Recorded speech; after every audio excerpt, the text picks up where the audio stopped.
Salut tout le monde, ici Roman, j'espère que tout va pour le mieux chez vous. Comme vous le savez, c'est toujours un plaisir pour moi d'être avec vous pour vous présenter un nouveau message de la part de Dieu.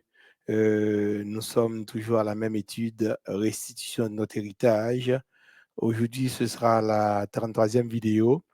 Merci d'avoir pris le temps de bien regarder, de partager, de vous abonner à la chaîne YouTube des productions Le Bouclier. Donc, ceci étant dit, j'espère que vous êtes bien disposés, disponibles à regarder cette nouvelle vidéo. Alors, bon visionnement, que Dieu vous bénisse. Les productions Le Bouclier présentent Rééducation. Rééducation est une émission qui se veut spirituelle, sociale et musicale. C'est un espace où certains concepts depuis longtemps établis seront remis en question. C'est un espace où la parole de Dieu a la priorité absolue sur les traditions, les interprétations et l'incrédulité. Merci pour vos prières sincères. Nous vous aimons, mais Dieu vous aime encore plus. Maranatha, Maranatha.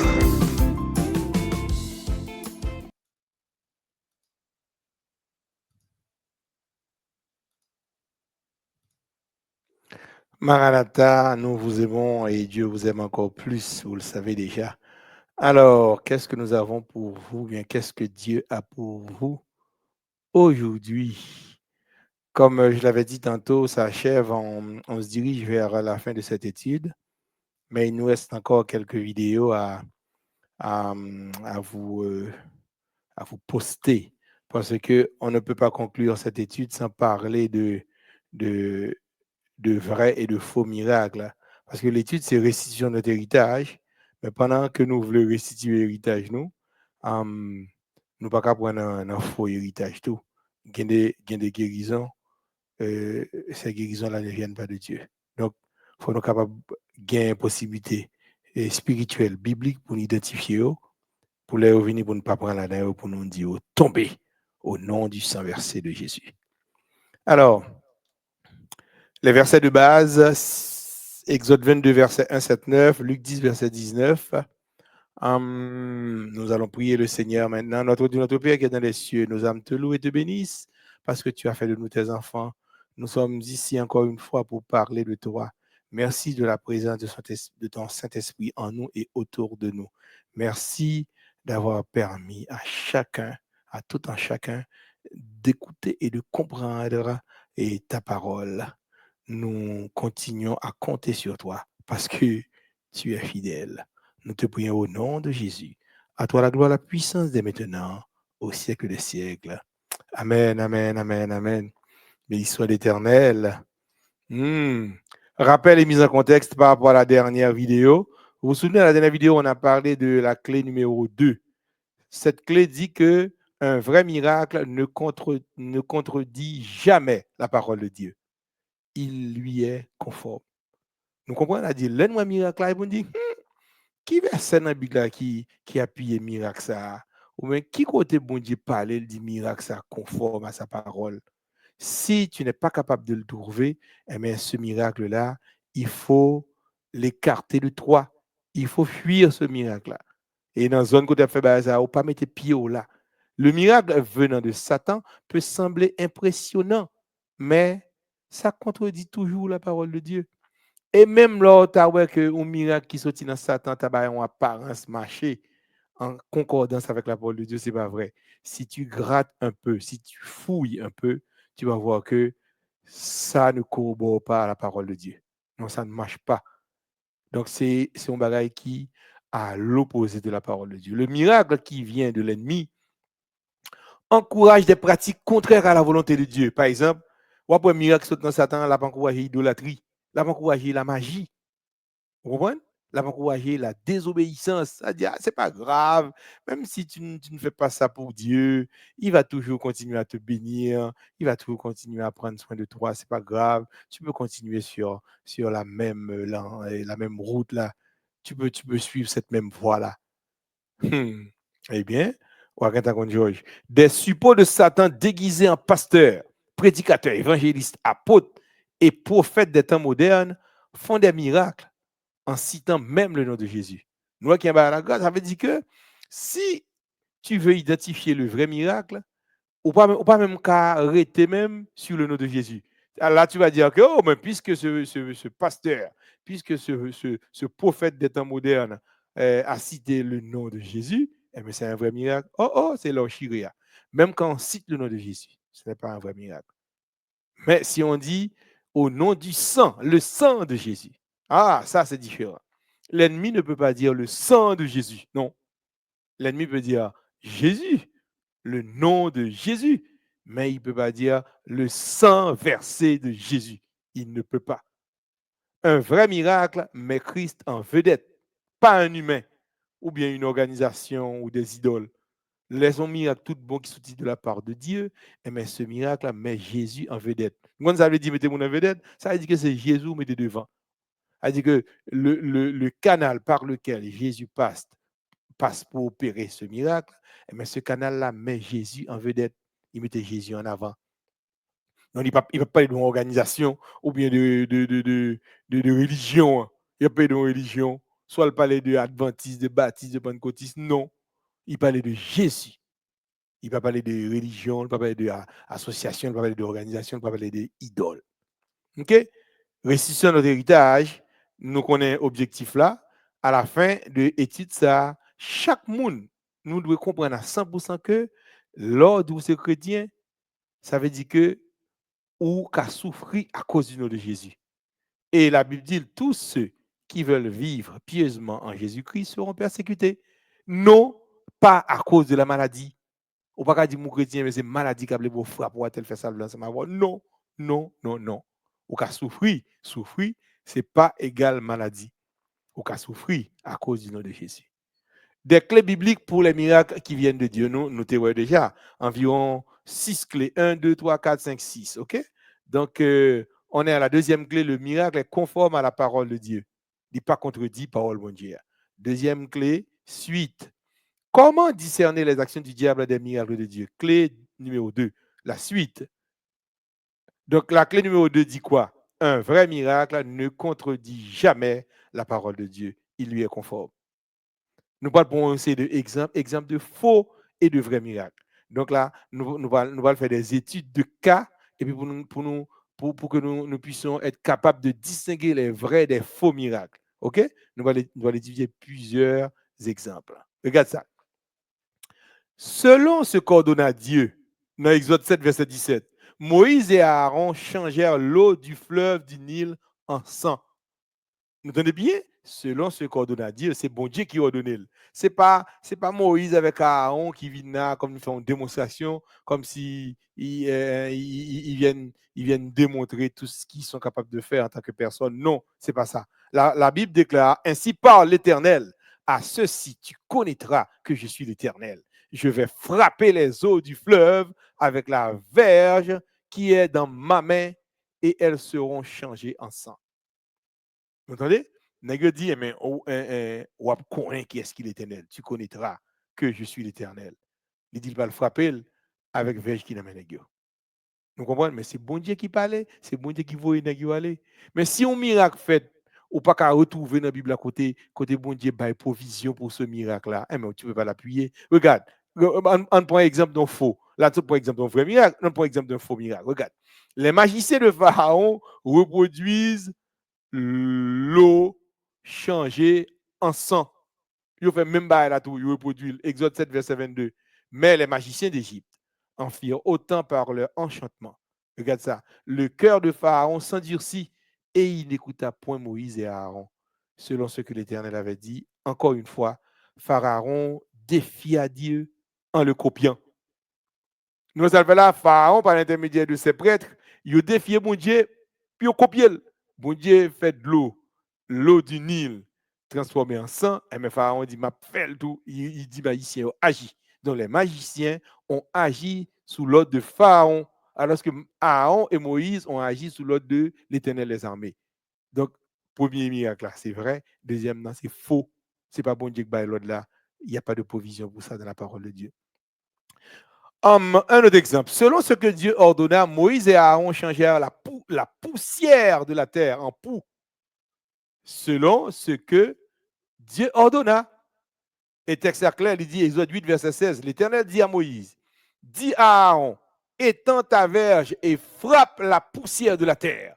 Elle se changera en poux dans tout le pays d'Égypte. Vous entendez? Ça, c'est bon Dieu qui baille l'autre là. Donc, elle dit que quand on a dans la Bible là, ou ouvrir dans Exode 8, verset 16, ou ouais, que c'est bon Dieu qui a donné nègre pour faire ça. Donc, c'est un vrai miracle. On a une provision biblique pour ce miracle là. Mais écoutez, les magiciens ne purent produire des poux. Elle dit que nègre à un certain moment, ils arrivaient, ils bloqué Exode 8, verset 18, ils n'ont pas qu'à faire. Les prêtres appelaient les poux le droit de Dieu. Parce qu'ils n'ont pas qu'à faire eux-mêmes. Attendez ça. Les magiciens employèrent leurs enchantements pour produire les poux, mais ils ne purent pas. Les poux étaient sur les hommes et sur les animaux. Nous connaissons ça prouver, cela prouva la limite du copiage. Même si Satan a copié bon Dieu, mais ils vont côté pas qu'à copier toute bagarre net. Mathématiquement parlant, les fonctions miracles de Satan ont un domaine de définition. Nous comprenons? Ça veut dire que Satan a fonctionné dans un domaine ça, mais à l'extérieur de ce domaine, il n'a pas de pouvoir encore. Il n'a pas fonctionner. Donc ça veut dire que l'Éternel est omnipotent, mais Satan est juste de puissance. Mais mon Dieu, il est omnipotent. On avance. Un autre exemple. Saul consulta les morts, tandis que Dieu, dans sa parole, l'avait interdit de le faire. Invoquer des morts et faire monter un esprit trompeur. Ça ressemble à celui de Samuel. C'est l'esprit. Il fait monter un esprit trompeur qui semblait à l'esprit de Samuel. Et bien, tout ça, ça contredit la parole de Dieu. C'est faux. Bon Dieu dit non. Donc, sous ça fait alors que Dieu dit non, si tu vas dans un endroit ou dans une assemblée, koto, ouais, Dieu va invoquer des esprits, faire monter des esprits des morts, mais retirer qu'on a assemblé ça, jeter au courrier 10 pieds, ça mange mbabo, parce que assemblée ça, non, bon Dieu pas loué la dernière. Parce que bon Dieu dit non, il pas non invocation, il pas non faire monter les morts, faire monter les esprits des morts. Non. Alors, Saul se déguisa et prit d'autres vêtements et il partit avec 2 hommes. Ils arrivèrent de nuit chez la femme. Saul lui dit, prédis-moi l'avenir en invoquant un mort et fais-moi monter celui que je te dirai. Vous entendez? Saul, lui, en tant que waouh, que bon Dieu établi en Israël, même s'il est venu rejeter lui, ça c'est dans toutes les époques régime, c'est là, le bon Dieu a abandonné lui. Bon Dieu, il connaît fait bien qu'il ne pas faire ça, mais il est allé quand même voir la femme pour que la femme puisse faire monter un mort, un esprit de mort. Est-ce que vous comprenez? Alors, notre Dieu interdit la magie, l'enchantement, la bonne aventure, l'interrogation des morts. Bon Dieu, pas le comme ça. Ce n'est pas un vrai miracle, c'est un acte occulte qui contredit la parole de Dieu. Qu'on ne trouve chez toi personne qui fasse monter son fils ou sa fille par le feu. Personne qui exerce le métier de devin, d'astrologue, d'augure, de magicien, d'enchanteur. Personne qui consulte ceux qui évoquent les esprits ou disent la bonne aventure. Personne qui interroge les morts. Car quiconque fait ces choses est une abomination à l'Éternel. Et c'est à cause de ces abominations que l'Éternel, ton Dieu, va chasser ces nations devant toi. Nous comprenons? Ouais, tout ça, bon Dieu qui en horreur, il parle les magies. Alors que Kounia là, nous vivons dans un monde où la magie prend toute la place. Kounia là, les gens qui fait magie, tout le monde est émerveillé, c'est bravo à battre devant le monde qui fait magie. C'est la magie, c'est quelque chose d'extraordinaire.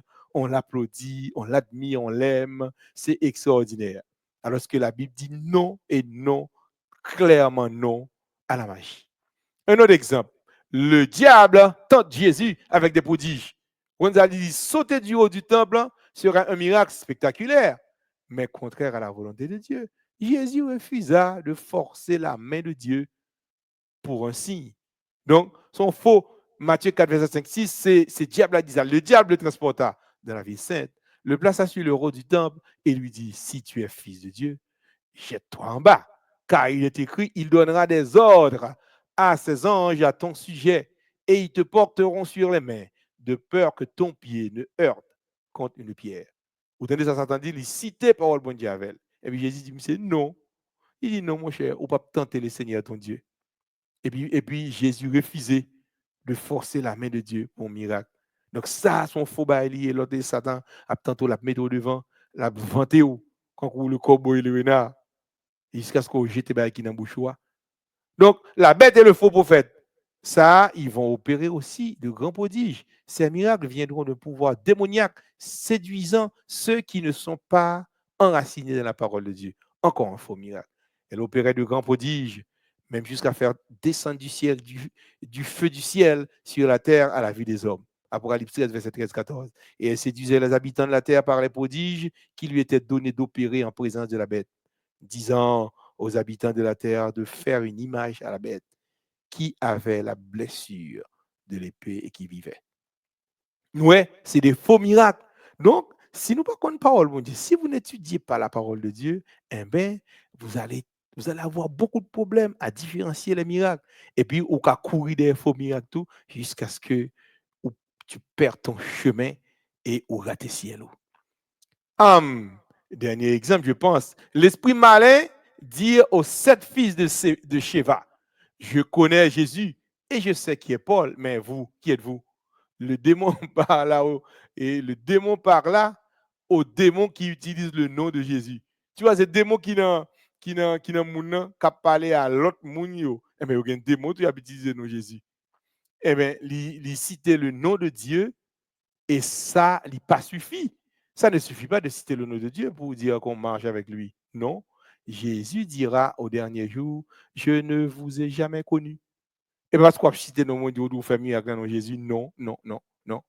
On a fait des miracles, mais c'est des faux miracles. Rappelons dans Jésus. Acte 19, verset 13, 14. Quelques exorcistes. Exorcistes, ça veut dire que c'est des gens qui emploient des formules de conjuration. Il a fait magie pour expulser des démons, pour retirer des démons sur l'autre monde. Et quelques exorcistes juifs ambulants essayèrent d'invoquer sur ceux qui avaient des esprits malins le nom du Seigneur Jésus en disant, je vous conjure, par Jésus que Paul prêche, ceux qui faisaient cela étaient 7 fils de Sheva, juifs, l'un des principaux sacrificateurs. Eh bien, l'esprit malin leur répondit, eh bien, je connais Jésus et je sais qui est Paul, mais vous, qui êtes-vous? Donc, nous, a dit que esprit il allait sous 7 fils de Sheva, c'est pas l'esprit bon Dieu. Il dit comme ça que par Jésus que Paul prêche là, eh bien, nous pour tomber. Eh bien, des mots dit non, ou pas capable. Ou pas capable de dehors. Parce que ou pas connecté avec l'esprit de l'éternel des armées vraiment. Ou non bluff.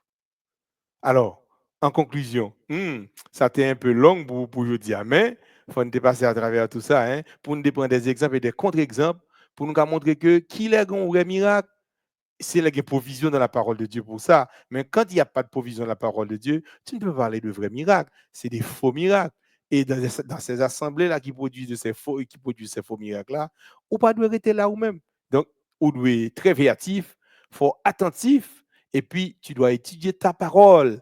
Alors, je veux dire, tu dois étudier la parole de Dieu pour que tu sois à même d'identifier les vrais et faux miracles. Ainsi, par l'Éternel, à ceci, tu connaîtras que je suis l'Éternel. Je vais frapper les eaux du fleuve avec la verge qui est dans ma main et elles seront changées en sang. Le miracle venant de Dieu reste cohérent avec la parole de Dieu. Nous comprenons? Cohérent, cohérent. Il était dans la parole. C'est Dieu qui dicte ce qui doit être fait à son serviteur. Nous comprenons? C'est bon Dieu qui dicte serviteur ça pour le faire. C'est pas comme pour serviteur qui a décidé. Les magiciens employèrent leurs enchantements pour produire les poux, mais ils ne le purent pas. Les poux étaient sur les hommes et sur les animaux. Ça prouvait la limite du copiage de Satan. Satan va copier mon Dieu à tous les niveaux. Mathématiquement parlant, les fonctions miracles de Satan, il y a un domaine de définition. C'est Pharaon qui dicte la conduite de ses prêtres. Ses actions représentent du spectaculaire. Ce n'est pas des miracles de Dieu.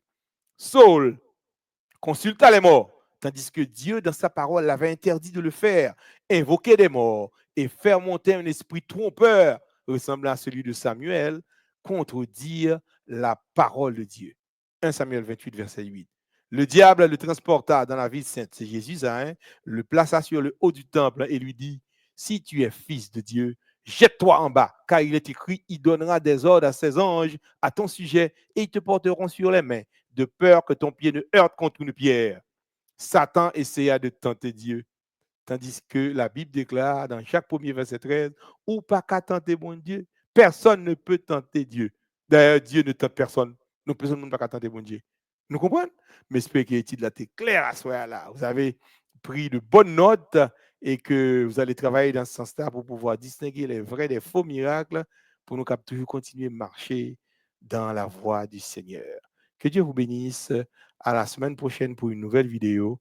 D'ici là, même bon Dieu sur nous. Maranatha.